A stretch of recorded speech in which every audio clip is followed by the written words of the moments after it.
The first thing I tasted was copper, a metallic tang that coated my tongue and throat.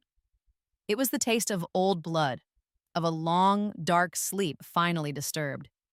A groan tried to form in my chest, but it died as a dry rasp. My eyes fluttered open, fighting against the crust of disuse. The light was a dull, sterile white, and the air smelled of bleach and sickness. My gaze drifted slowly, sluggishly, to the chair pulled up beside my bed. And then I saw it. The diamond. It was my grandmother's ring, a brilliant cut stone cradled by two smaller sapphires, an heirloom meant for me. But it wasn't on my hand, it was on Rachel's. My sister's hand rested possessively on the chest of the man sleeping in the chair, her fingers entwined with the fabric of his shirt. David. My ring, my fiancé, my sister. The three of them a single monstrous tableau of betrayal. The antiseptic smell burned my nostrils, a harsh chemical reality that sliced through the fog. A wave of nausea churned in my stomach as the truth crashed into me, not all at once, but in sharp, jagged pieces, 15 years. A nurse's voice, distant and tinny from a conversation in the hall, mentioned the year. 15 years I had been lying here, a ghost in a bed, while the world spun on without me. My life hadn't just been paused, it had been plundered. The memories were a chaotic slideshow. David proposing under the old willow tree, slipping that very ring onto my finger. Rachel's forced smile at our engagement party, the screech of tires, the shattering of glass, and then nothing. Just this white, silent room. The silence was a lie. It was filled with the screams of a life stolen from me, a future dismantled while I slept. Beneath the thin, starchy hospital blanket, my fingers curled into fists. The nails, untrimmed and long, bit into my palms, the faint sting a welcome anchor in the swirling vortex of my thoughts. A tremor started in my hands, a low hum of pure, unadulterated rage that vibrated through my atrophied limbs. It was a strange and terrible sensation, this fury igniting a body that felt like a stranger's. The phantom ache of unused muscles was nothing compared to the sharp, visceral pain of this betrayal. They hadn't just moved on. They had moved into my life, picking through the wreckage and taking what they wanted. Rachel, who had always lived in my shadow, was now wearing my future on her hand. And David, who had sworn eternal love, was sleeping soundly beside her. My eyes darted around the room, searching for something, anything, to make sense of the nightmare. They landed on a stack of papers on the bedside table, held down by a plastic water pitcher. Discharge forms. My name was at the top, Maya Thornton, and below it, today's date. My heart hammered against my ribs, a frantic, desperate beat. Another document was clipped to the back, a legal notice. My gaze scanned the dense text, snagging on the key phrases, final hearing, Thornton Estate, probate court. The hearing was scheduled for tomorrow. According to the clock on the wall, its digital red numbers burning into my retinas, I had less than 18 hours. 18 hours until a judge's gavel would fall and seal my financial ruin, handing the last piece of my old life, my inheritance, over to them. It was the rustle of my own movement, the slight shift of the blanket as I pushed myself up, that broke the quiet. David's eyes snapped open. For a barest second, they were unfocused, clouded with sleep. Then they found mine. The color drained from his face, leaving a pasty, sickly pallor behind. His mouth opened and closed, a fish gasping for air. He pulled away from Rachel's hand as if it had suddenly burst into flame. Her ring, my ring, clattered softly against the plastic arm of the chair. He stared at me, his expression a frantic cocktail of shock and terror. He looked older, lines of guilt etched around his eyes. A stranger wearing my fiancé's face. "Maya?" he whispered, the name a ghost on his lips. You're awake." I ignored him. A fog of weakness and nausea threatened to pull me back under, but the rage was a furnace at my core, burning it all away. I swung my legs over the side of the bed, my bare feet hitting the cold linoleum with a soft slap. Every muscle screamed in protest. My body was a prison of atrophy, but my will was iron. David scrambled to his feet, his hands fluttering uselessly in the air as if he wanted to help me but was terrified to touch me. Maya, wait. You shouldn't be up. You need to rest. Rachel was awake now, her expression a mask of venomous disbelief. She shot a poisonous glare at David, then at me, her hand instinctively flying to her throat, her fingers brushing the skin where a necklace might have been. A nervous tic I remembered from our childhood. Some things, it seemed, never changed. I pushed myself to my feet, using the edge of the mattress for support. The room tilted violently, but I locked my knees, my focus narrowed to a single point. The door. I needed a phone. I needed to stop the clock. I took a shuffling step, then another, my hospital gown gaping at the back. I felt their eyes on me, their shock and fear a palpable wave in the sterile air. It was the first taste of power I'd had in 15 years, and it was intoxicating. I found it down the hall, a relic from a bygone era mounted on the wall, a payphone. My hands shook as I picked up the receiver, the plastic cool and solid in my grip. I didn't have any coins, but a small sign taped above the keypad advertised collect calls. I remembered the number from my father's law firm, a string of digits he'd made me memorize as a child, for emergencies. This certainly qualified. My heart hammered as the operator connected me, the automated voice a stark contrast to the chaos in my mind. A crisp, professional receptionist answered. Sterling and Croft, how may I direct your call? My own voice was a dry, raspy thing, but it didn't waver. I need to speak to Mr. Sterling. It's an emergency. After a moment of skeptical silence and a series of clicks, a familiar, though much older voice came on the line. This is Arthur Sterling. I took a breath, the antiseptic smell of the hallway filling my lungs. Mr. Sterling, I said, my voice gaining strength with every word, this is Maya Thornton. The silence on the other end of the line was absolute. I could picture him in his leather chair, his view of the city skyline forgotten as he tried to process the impossible. That's not possible, he finally stammered. Maya Thornton passed away 15 years ago. A common misconception, I said, a bitter smile touching my lips. Turns out I was just sleeping. Now, I understand there is a hearing tomorrow regarding my father's estate. Yes, the final transfer of assets to your sister Rachel as the sole surviving heir. His voice trailed off, the implication dawning on him. That is where you come in, Arthur, I said, my tone as hard as steel. This is Maya Thornton. Cancel the inheritance transfer. I'm very much alive and I'm coming to reclaim what's mine. Before he could fully respond, the receiver was wrenched from my hand. I spun around to see Rachel, her face twisted with a panic so profound it was ugly. What do you think you're doing? She shrieked, slamming the phone back into its cradle. David hovered behind her, wringing his hands, a portrait of pathetic indecision. You can't just waltz back into our lives after 15 years, she hissed, her voice low and dangerous. A crowd of nurses was beginning to gather at the end of the hall, drawn by the commotion. I looked her right in the eye, letting the cold fury I felt seep into my expression. I gave her a slow, deliberate smile. Watch me, sister dear. What is going on here? A calm, authoritative voice cut through the tension. A doctor in a crisp white coat stepped between us, his name tag identifying him as Dr. Chen. He had kind eyes but a firm set to his jaw. He placed a gentle hand on my arm. Miss Thornton, you need to be in your bed. You are in no condition to be standing. He turned his steady gaze on Rachel. And you two need to lower your voices. This is a hospital. Rachel sputtered, momentarily silenced by his authority.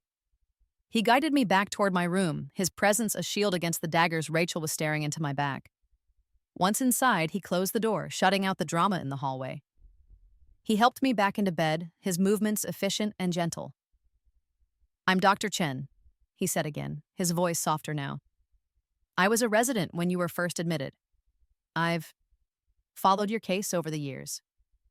I watched him, wary. An ally? Or just another obstacle? He seemed to read my mind.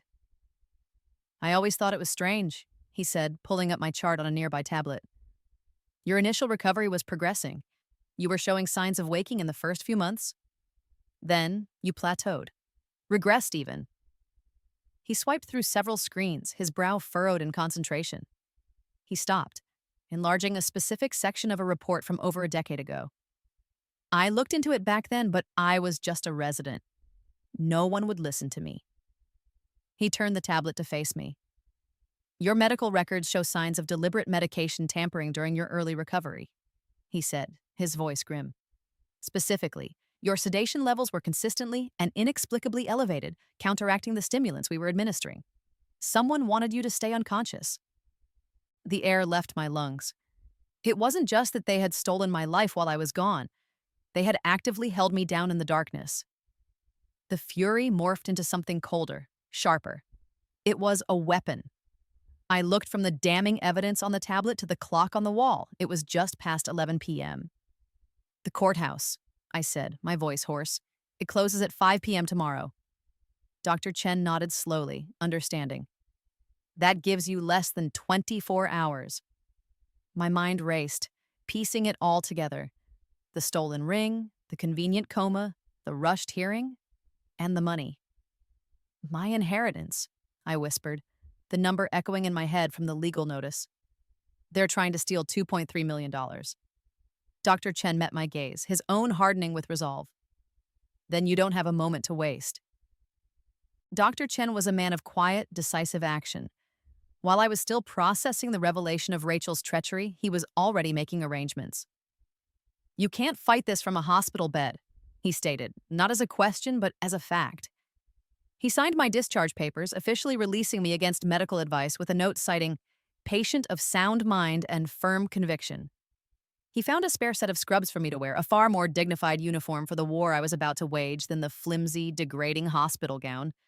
He even pressed a handful of cash into my palm for a taxi. My contribution to the cause, he said with a wry smile. Get this done, Miss Thornton. Some things are worth fighting for. The taxi ride was a journey through a time warp. The city had changed in 1,000 small ways. New buildings clawed at the skyline. Cars were sleeker and quieter, and people on the street stared at glowing rectangles in their hands. But as we turned onto the long, tree-lined drive leading to my family home, it felt like nothing should have changed at all. This was my sanctuary, the one place that was supposed to be immutable. The taxi pulled away, leaving me standing at the foot of the stone steps, a ghost returning to a home that was no longer haunted by her memory, but scrubbed clean of it. I pushed open the heavy oak door and stepped inside. The change was so absolute, so jarring. It felt like a physical blow. The warm, slightly cluttered charm of my parents' decorating style was gone, replaced by a cold, sterile minimalism that screamed Rachel's obsession with appearances. The Persian rug in the foyer, worn down by generations of Thorntons, had been replaced with stark, polished marble that reflected a monstrous, distorted version of me in its glossy surface. The walls, once a warm cream and covered in family portraits, me on my first horse, my father teaching me to sail, our family vacations, were now a barren, unforgiving white. Every trace of my existence had been systematically erased. I walked through the downstairs rooms in a daze of cold fury. The living room, with its overstuffed couches where I'd read for hours, now held angular, uncomfortable-looking furniture that seemed more like a modern art installation than a place for living. The air smelled of synthetic lemon, not the faint, pleasant scent of my mother's beeswax polish. It was a hostile, alien environment. My history, my childhood, had been professionally expunged. I made my way to the one room I prayed would be untouched, my father's private study. I gripped the cold brass handle and turned. It was locked. Of course it was locked. This was the one room Rachel could never truly claim, the one part of our father that had always been a mystery to her. She hadn't been able to erase what she couldn't access.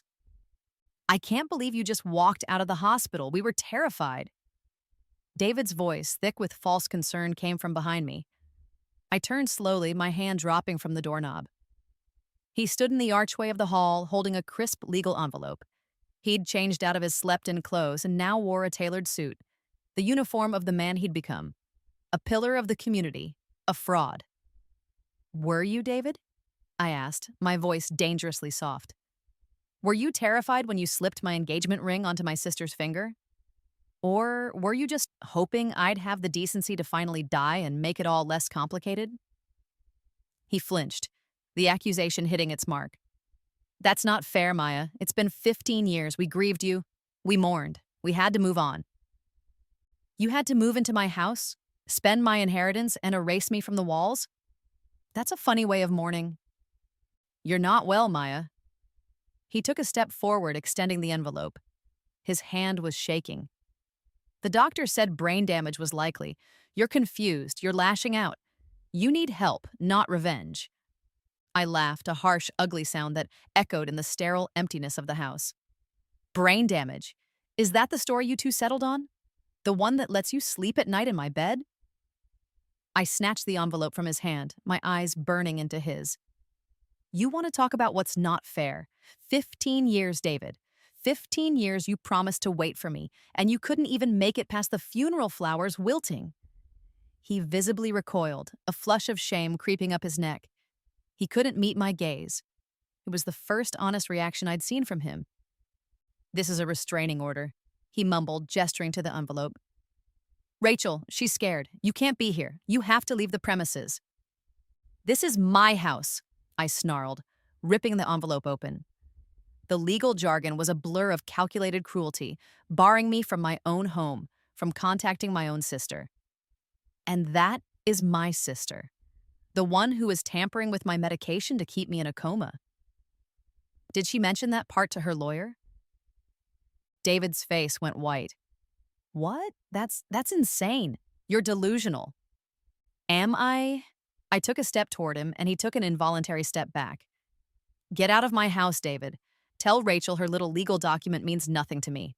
The locks may have changed, but this is still my home. And I'm just getting started. He stared at me for a moment longer, a storm of guilt and fear in his eyes, then turned and practically fled, his polished shoes slipping on the marble floor. The cold marble floors echoed my footsteps as I turned my attention back to the locked study. The restraining order was a desperate, panicked move. It meant they were scared. It meant I was winning. Rachel had the key, undoubtedly, but my father was a man of contingencies. He didn't trust my sister's fickle nature, even when we were young.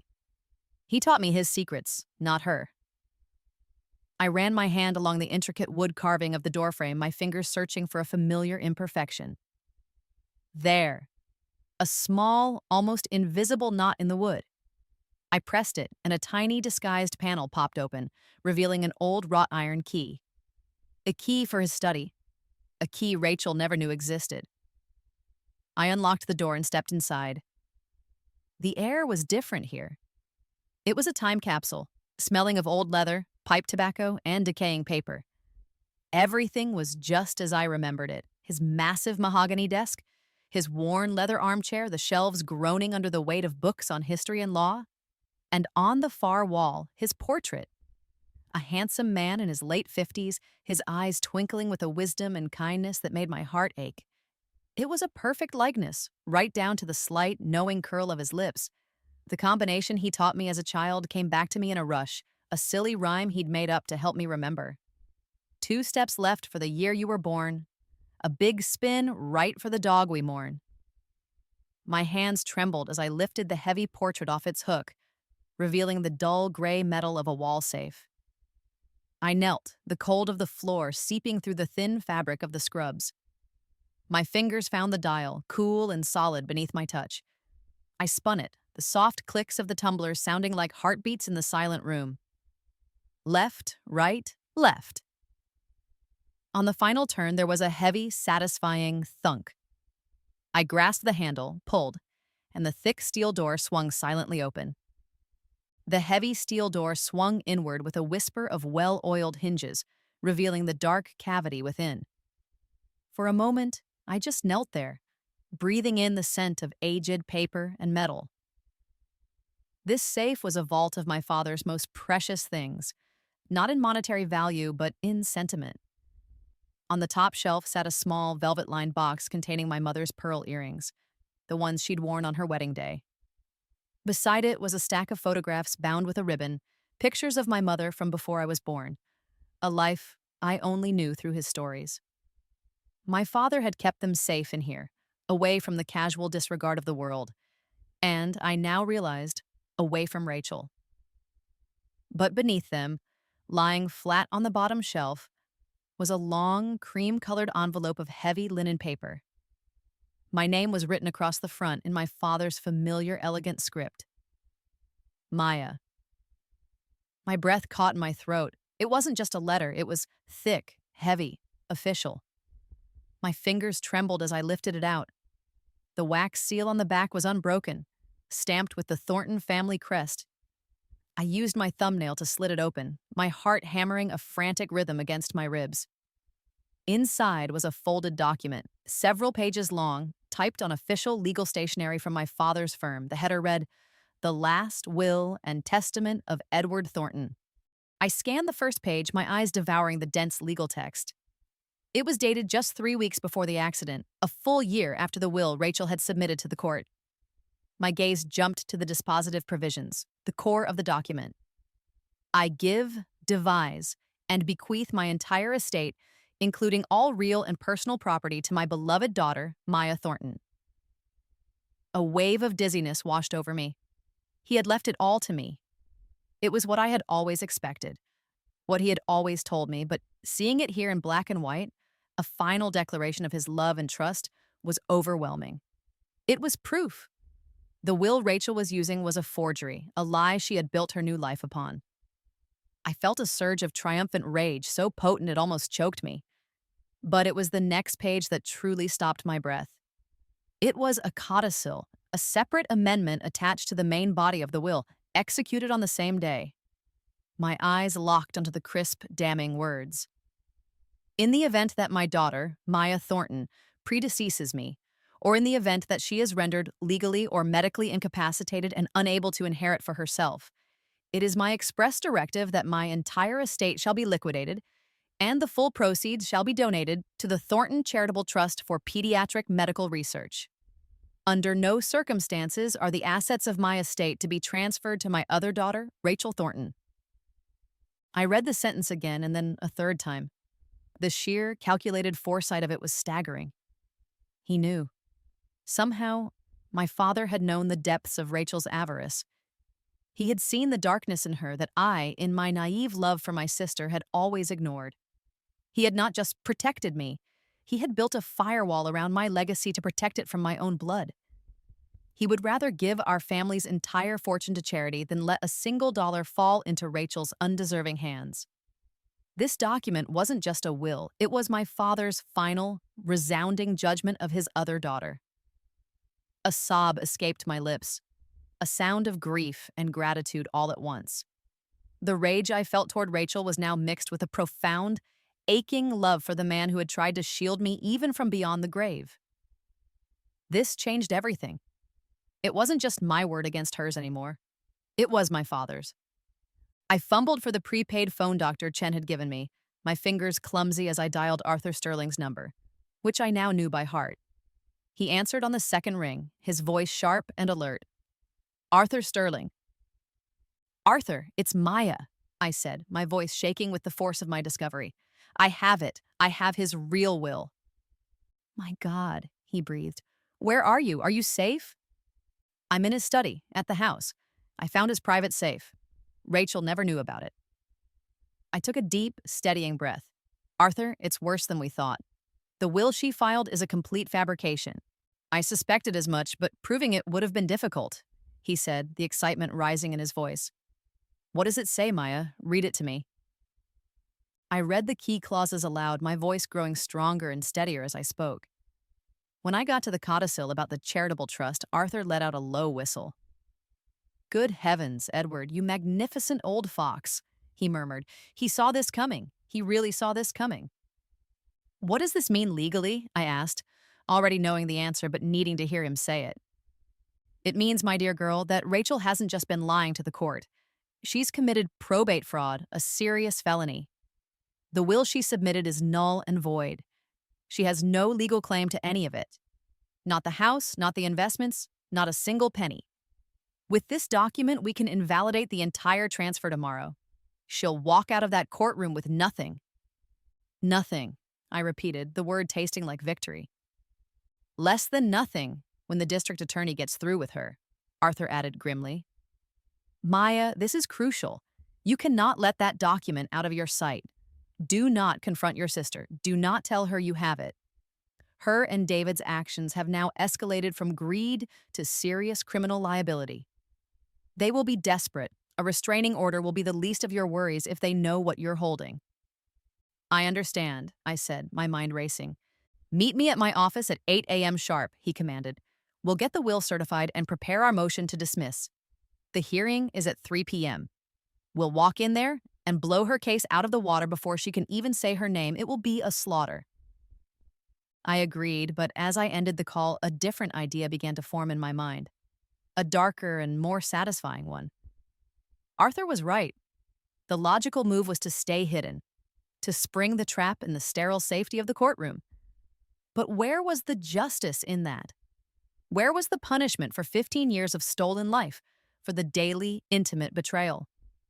Rachel deserved more than a legal defeat. She needed to see the ghost she thought she'd buried. She needed to feel the terror of knowing her world was about to be utterly destroyed, and that I was the one holding the detonator. Tomorrow at 3 p.m., I'll walk into that courtroom and watch my sister's world crumble, but first, she needs to know I'm coming for her. She needed to have one night, just like the thousands of nights she'd forced on me, trapped in a nightmare she couldn't wake up from. I carefully folded the will and placed it back in its thick envelope, tucking it into the waistband of the scrubs. I would die before I let it out of my possession. I stood up, feeling a strength in my limbs that hadn't been there an hour ago. It was the strength of purpose. I walked over to my father's desk, running my hand over the worn, polished wood. His presence felt so strong in this room, a silent, approving witness to my resolve. I had the weapon. I had the plan. The power had shifted so completely it was dizzying. For 15 years, they held all of the cards. Now, I held the only one that mattered. As I stood there, lost in a vision of Rachel's impending ruin, the phone in my pocket buzzed, a sharp, jarring vibration against my skin. I pulled it out, assuming it was Dr. Chen checking in. But the screen showed a text from an unknown number. My brow furrowed as I opened the message. The words on the screen made the air freeze in my lungs, turning my blood to ice. The victory I had been savoring moments before turned to ash in my mouth. Your sister poisoned your IV drip to keep you under. I have proof. Meet me at Riverside Cafe. A friend. The text message was a grenade that vaporized all my previous plans. The will, the inheritance, the fraud. It all felt secondary now, like footnotes to a much darker story. Poisoned. The word echoed in the silent study, a serpent uncoiling in the dust-filled air. My plan to psychologically torment Rachel with the truth about the will suddenly seemed petty, insufficient. This wasn't a battle over money anymore. It was an indictment for attempted murder. My father's will could win me the estate, but this mysterious friend held the evidence that could put my sister in a cage. The Riverside Cafe. I had to go. Arthur Sterling's warnings about desperate people seemed like a distant whisper. Desperate people were predictable. My sister, the poisoner, was something else entirely. I left the sanctuary of the study, the real will tucked securely against my skin, and walked out of the house without a backward glance. The psychological games could wait. First, I needed the proof. The cafe was a quaint little place with steam-fogged windows and the rich aroma of coffee and baked bread. It was half full with the late-morning crowd, the gentle clinking of ceramic and murmured conversations, a surreal backdrop for the meeting I was about to have. I chose a small table in the corner, my back to the wall, my eyes fixed on the door. Every person who entered was a suspect, a disgruntled former employee, a nurse with a guilty conscience. My mind raced through the possibilities, each one more unlikely than the last. 10 minutes passed. My coffee grew cold.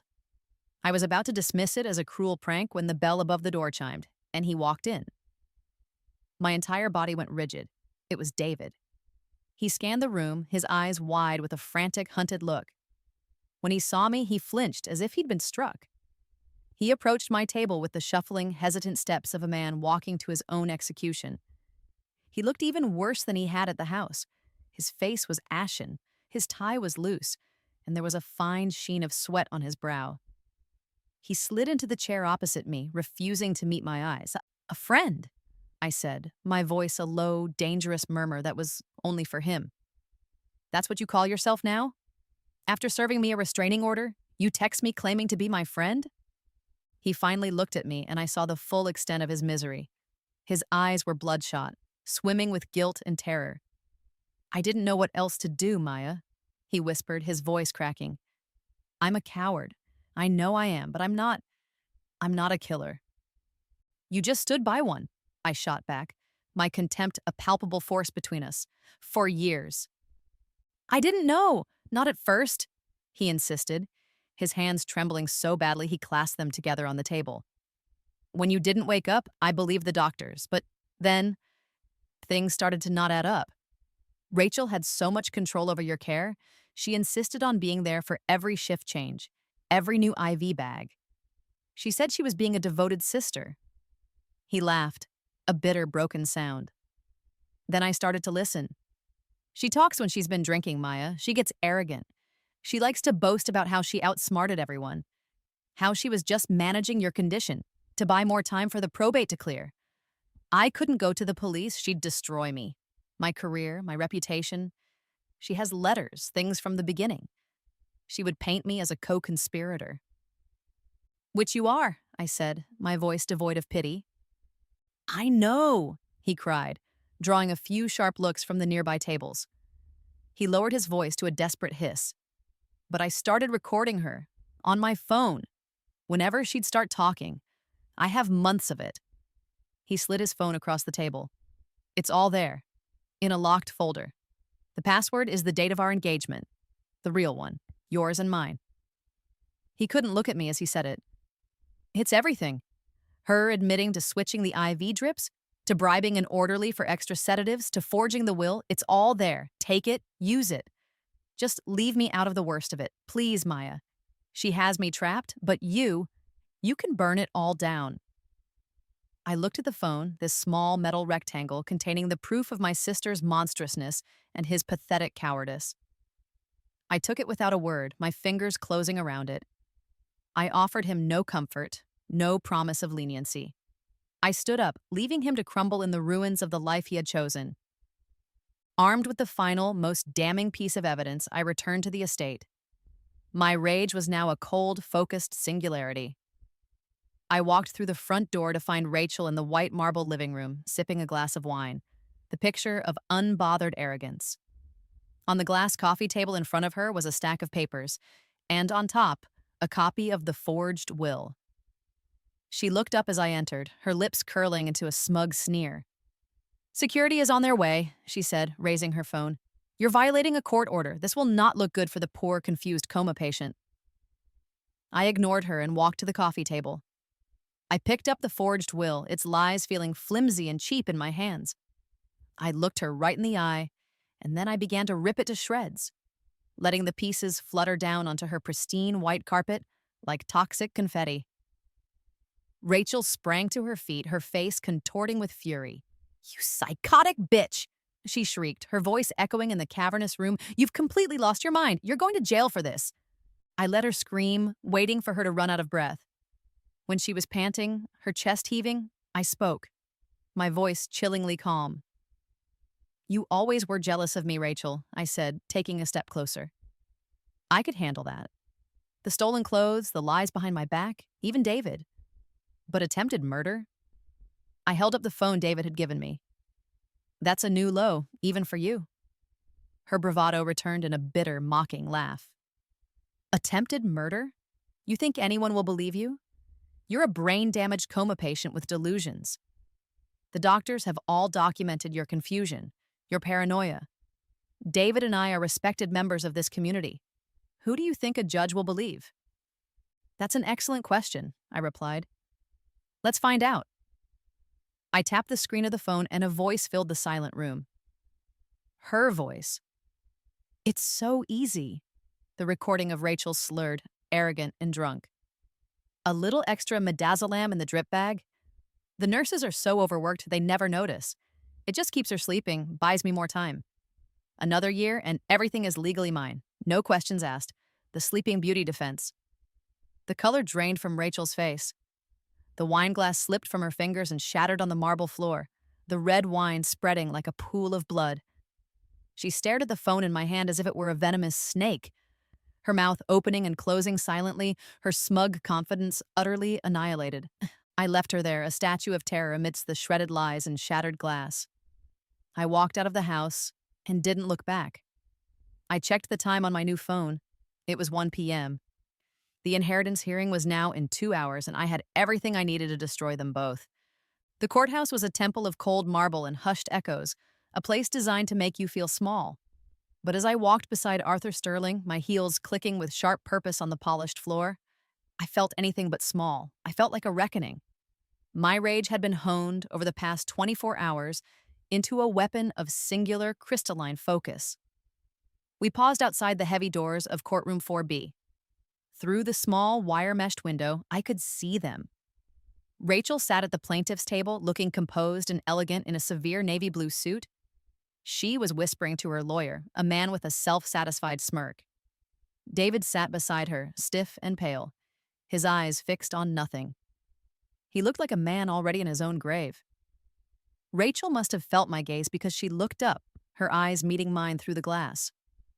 Her smug expression faltered for a fraction of a second, a flicker of the terror I had ignited in her earlier, before she masked it with a look of pure, condescending pity. It was the last time she would ever look at me that way. Arthur placed a steadying hand on my shoulder. "Ready?" he asked. I nodded, my throat tight. "Let's begin." The courtroom buzzer echoed with an air of finality as we pushed through the doors. The room was paneled in dark, imposing mahogany, the air thick with the scent of old paper and grave importance. At the head of the room, on a raised dais, sat a woman with sharp, intelligent eyes and silvering hair pulled back in a severe bun. The nameplate on her bench read Judge Morrison. Rachel's lawyer was already standing, addressing the court. "And so, Your Honor," he was saying, his voice smooth and practiced, "given the 15-year duration of Miss Maya Thornton's unresponsive state and the tragic but conclusive medical prognosis, we petition the court to execute the final transfer of the Thornton estate to the sole surviving legally competent heir, my client, Miss Rachel Thornton." He gestured to Rachel, who offered the judge a sad, dutiful smile. That smile evaporated the moment she saw us approaching the defendant's table. Her lawyer followed her gaze, his polished drone faltering. A ripple of confused murmurs went through the small gallery. Judge Morrison leaned forward, her eyes narrowing. "Mr. Sterling," she said, her voice cutting through the noise, "I wasn't aware your client would be making an appearance.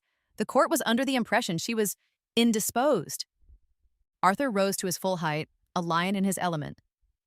"My client's health has seen a remarkable and most welcome improvement, Your Honor. So remarkable, in fact, that she is here to represent her own interests." He turned to me. "Miss Thornton?" I stood, my legs surprisingly steady. I felt a dozen pairs of eyes on me, but I only saw one person. My sister. Her face was a mask of disbelief and dawning panic. "Your Honor," I announced, my voice clear and ringing with a strength I didn't know I possessed. "I object to these proceedings on the grounds that the primary beneficiary, myself, was never legally declared dead." I reached into the folder Arthur had prepared and pulled out the heavy linen envelope.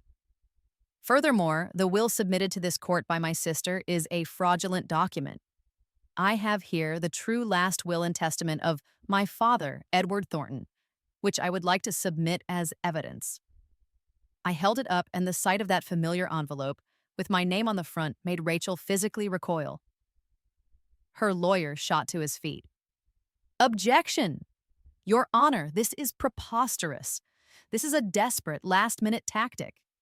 My client's sister has been in a coma for 15 years. She is clearly not of sound mind." Rachel, seeing her opportunity, sprang to her feet, her voice high and shrill. "She's mentally incompetent. Your Honor, look at her. 15 years in a coma. The doctors warned of significant permanent brain damage. She's not the same person." The room erupted in whispers. Judge Morrison banged her gavel once, the sharp crack silencing the room. "That is enough, Miss Thornton." She peered down at me, her expression unreadable. "This is a serious allegation." Miss Thornton, she addressed me directly. Your sister claims you are not fit to understand these proceedings. How do you respond? I turned my head slowly, fixing my gaze on Rachel, who stood there trembling with performative outrage. She's right about one thing, Your Honor, I said, my voice dropping to a lower, colder register. I'm not the same person. I paused, letting the weight of the words settle. Neither are you, sister. The Maya you knew would never have believed you capable of poisoning her IV drip to keep her unconscious. The accusation landed like a physical blow. Rachel gasped, her lawyer's jaw dropped, and Judge Morrison's eyes widened in shock. Poisoning? The judge demanded, her voice now laced with steel. Mr. Sterling, you had better be able to substantiate an allegation of that magnitude in my courtroom? We can, Your Honor, Arthur said calmly, stepping forward. We have evidence of systematic medication tampering intended to prolong my client's incapacitation for financial gain.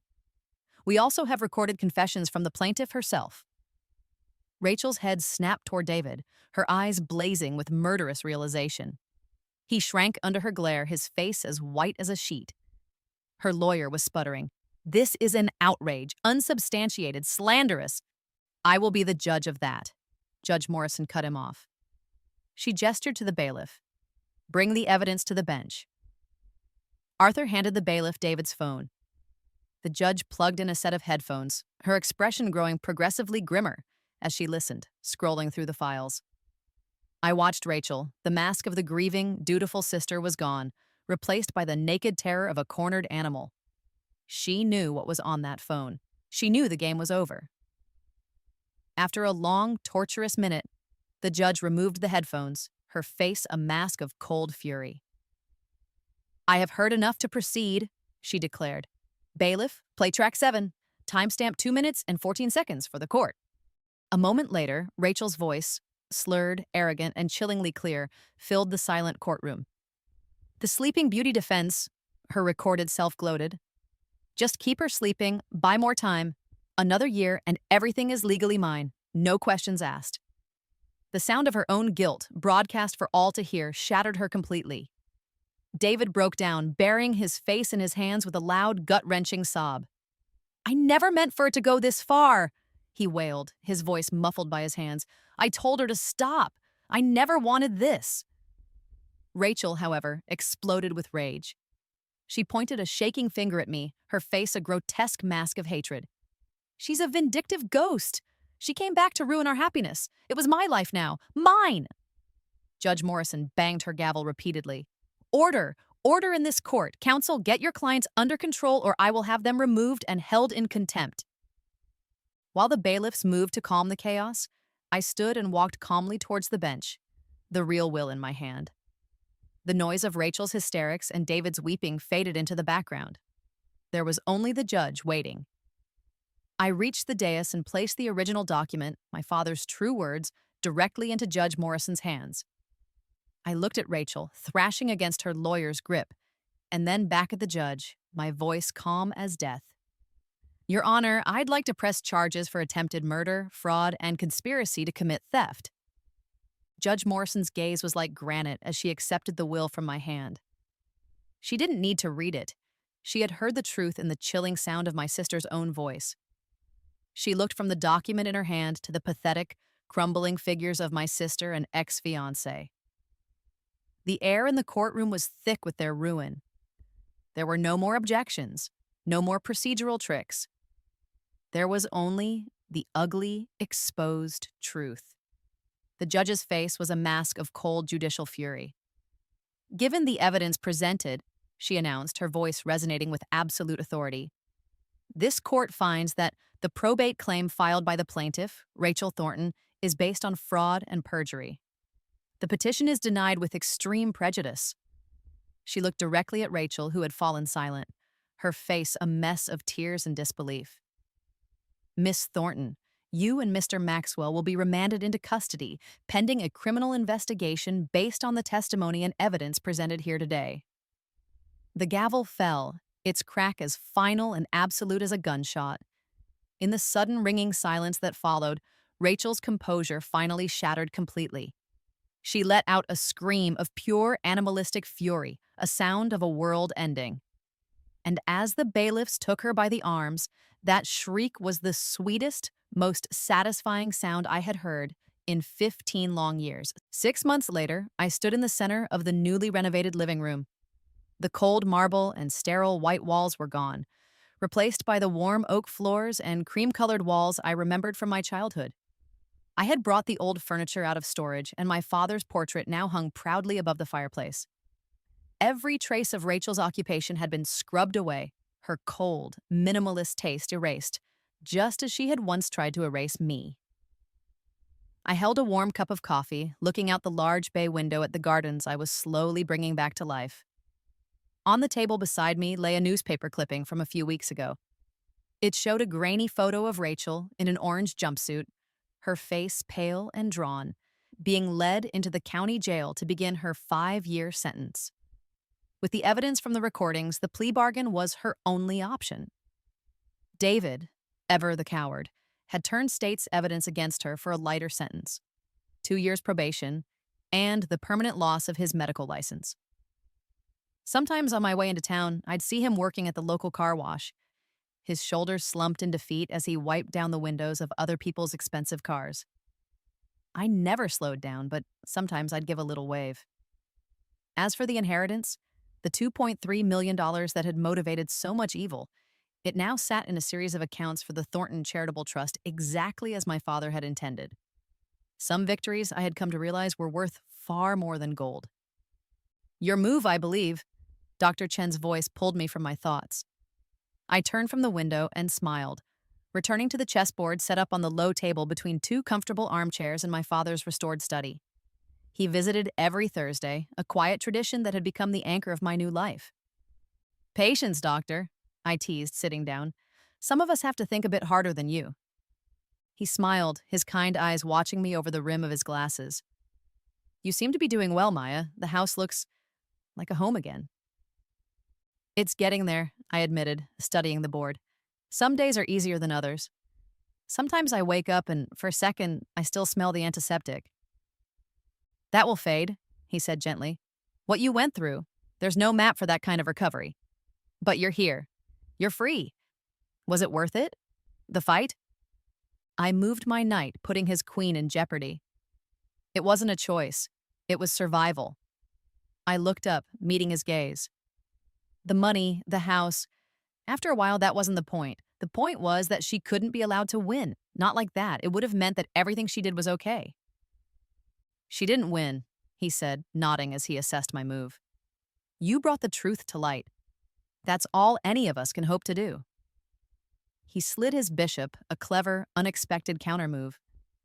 "Many people in your position would have sought pure revenge, made them suffer in other ways. You followed the law. You honored your father's wishes. There's a difference." "Is there?" I asked, genuinely curious. In the beginning, all I felt was rage. All I wanted was to see her world burn. And now, I thought for a moment, considering my next move on the board and in my life. Now, I just feel quiet. She's in jail, David is a ghost, and my father's legacy is doing some good in the world. The burning has stopped. I looked at him, a flicker of a real, genuine smile touching my lips. "Check." He looked down at the board, a slow grin spreading across his face. "Well played, Maya, well played." After he left, I remained in the study, the late afternoon sun casting long shadows across the room. My anger, which had been a raging inferno for so long, had finally cooled, leaving behind not emptiness, but a clean, quiet peace. Revenge had been the engine, the fuel that got me out of that hospital bed and into the fight. It had screamed for satisfaction, but what I was left with was something deeper, something more resonant. It was the knowledge that the truth, my truth, had prevailed. Justice, I've learned, tastes better than revenge.